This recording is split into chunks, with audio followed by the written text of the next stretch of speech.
Hey there, welcome to Festival Vendor, the podcast that takes you on a thrilling journey through the vibrant world of festival vending and traveling as we uncover the challenges, rewards, and inspiring stories of those who've embraced the road and transformed their businesses into unforgettable adventures.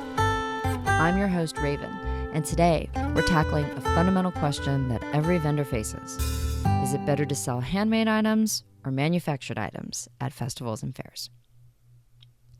When I first started vending at themed festivals, I was passionate about creating handmade products.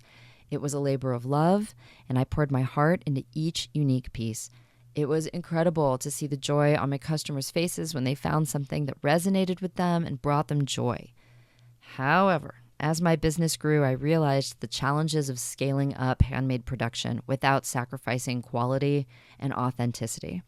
I started looking longingly at the buy, sell, and MLM vendors, and I'll be honest, there were moments when we considered completely switching business models. I think it's fair that there are many vendors who start to vend at festivals and fairs because they already have something to vend, something they make themselves. But there's a misconception that if you don't already make something like soap or wooden toys or jewelry or leather crafts, that there's no path forward. That is not true. There is no shame in picking a thing and moving forward that way. If you're passionate about this life, about traveling the country and being a part of the festival community, then choosing the business you want to run and the products that you want to sell or create is a really great place to start. If somebody would have told me when I was young that I could do this, that I could genuinely take this path as a profession, that I didn't have to get all of the degrees that I actually got, that I could have learned to have done something by myself, or I could have invested in developing a business plan, developing a business model, and importing or buying and selling, creating the business, any of the things that would have gotten me into this life. If somebody would have told me that, my entire life would have been very, very different. So I really encourage you, if you've got something already, that's great. And if you want this life and you don't already have something that you do or that you produce, there are other pathways for you.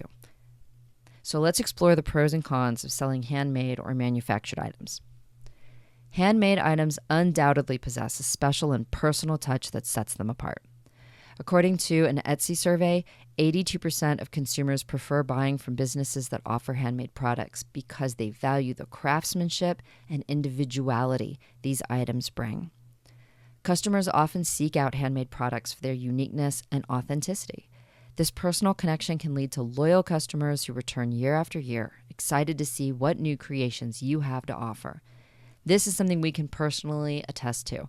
Our repeat customers across several states return to our booth every year asking either for their favorite product or looking for what we have to offer that's new.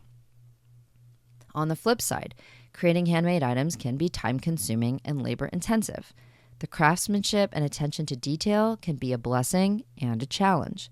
The production process may limit the quantity of products you can offer, impacting your potential for growth and scalability. All of these are things that we've struggled with, especially when you consider the additional struggles of being a small business. Will you be able to, or are you willing to, sacrifice personally because you have to create 100 units by next week and there just aren't any shortcuts for that? As a mom and a professional, I can tell you that dinners were very often not so amazing because I had to meet tight production timetables. There were several events I was offered early on, amazing Renaissance festivals, some of the biggest in the country, that I simply could not attend at the time because I did not have the capability, the production capability, to meet those projected demands. Another thing to consider, if your product takes time before it's ready for consumption and something goes wrong, you can't simply order more before an event either. There will be all-nighters. Manufactured items, on the other hand, often offer more cost-efficient production and scalability. You can produce larger quantities to meet higher demand, and this can be especially valuable when you're vending at very large festivals with a massive footfall of potential customers. It's also easier to expand into offering new products if you go this route. According to a study by Big Commerce, 51% of consumers expect businesses to offer a wide range of products and choices. so having a variety of manufactured items can cater to diverse customer preferences. However, on the other hand, manufactured items do not carry the same sense of uniqueness and authenticity as handmade products. Customers seeking personalized and one-of-a-kind items may be more drawn to handmade offerings. This can be especially impactful if you're selling items that appear unique or handmade, but aren't. Be prepared for people to ask you if you made your wares, and be prepared to honestly say no, and be prepared for that to be something that sometimes means the difference in between making the sale and not making it. Selling manufactured goods can also sometimes limit your chances of success, since you're going to be sourcing your items from the same place that your competition is sourcing them from. It makes the challenge of branding and presentation that much harder and that much more vital. The choice between selling handmade or manufactured items comes down to your personal preferences, skills, and business goals. If you're passionate about creating unique pieces and building a brand around your craftsmanship, handmade items might be the perfect fit. On the other hand, if your aim is to offer a wide variety of products, scale up quickly, and meet the demands of a larger audience, manufactured items might be the way to go. Consider your target audience and the themes of these different events.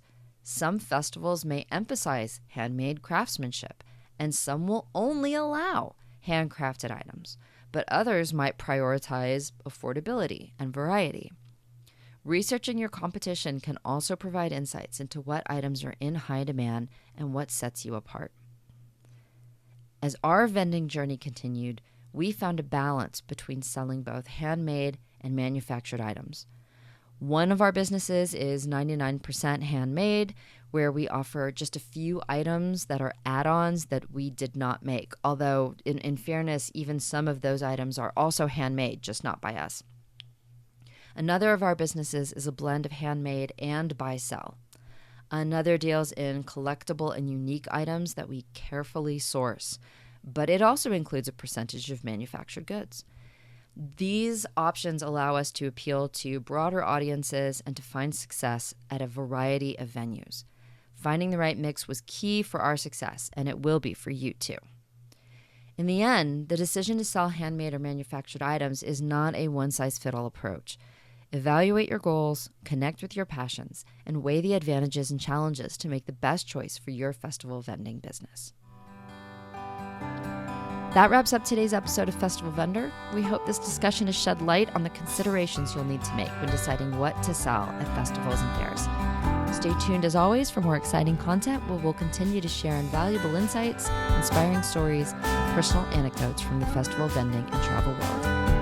Thanks for joining us, and until next time, happy vending, safe travels, and we'll see you at the fair.